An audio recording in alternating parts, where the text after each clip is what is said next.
baik dia, nggak ada anu sama orang, bagus sekali kalau pergaulannya bagus, akhlaknya pun bagus, anak-anaknya pun semua bagus dia.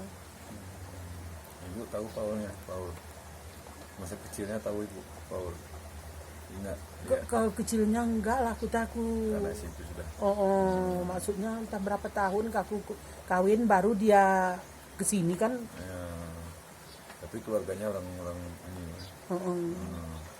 Terus bagaimana perasaan ibu dengan Paul terkenal sekarang kampungnya? Kan bangga kita kan. Insya Allah kan. Ya sebelumnya orang belum pernah ke Bondowoso sudah pernah. Ini pernah udah kan, belum pernah. Aceh pun belum pernah kan. Ini baru sekarang kan. Ya. Terus harapan ibu untuk Paul bu? Insya Allah lah. Terus menerus dia kan, dia anak yatim piatu kan. Ya. Tolong Allah, dia ada rezekinya kan. Bantu orang lain ya. Ibu kenal dia baik ya juga. Baik dia. Nah, Assalamualaikum warahmatullahi wabarakatuh. Selamat kepada Paul, juara Liga Dangdut Indonesia, dan selamat atas anugerah beasiswa dari pemerintah Aceh, beasiswa untuk S3. Paul adalah putra Gayo asal Benang Meriah yang menurut saya cukup potensi membawa Gayo ke wilayah yang lebih luas. Di sana banyak kosakata yang dapat mempengaruhi publik Indonesia.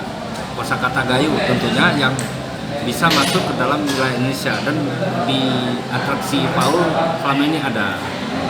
Kita orang Gayo patut bersyukur, banyak kosakata yang katakan seperti cengkung itu masuk ke dalam menjadi bahasa Indonesia yang baku. Nah, ketika Paul berlaga di Liga Indonesia, banyak bahasa-bahasa Gayo yang muncul secara mendadak, dan yang paling penting adalah banyak khasanah Gayo yang lahir di sana. Katakanlah seni-seni Gayo seperti sebuku misalnya, mulai nampak melodi-melodi syair Gayo ada kelihatan. Di Paul ini tampaknya lebih kompleks. Dia adalah seorang penyanyi, tapi juga mampu membaca Al-Quran dengan baik. Ini adalah satu kelebihan. Kita jadikan karakter ini sebagai karakter khas Gayo untuk generasi yang akan datang. Dan sekali lagi selamat kepada Paul atas raihan beasiswa S3 dari pemerintah Aceh. Terima kasih. Wassalam.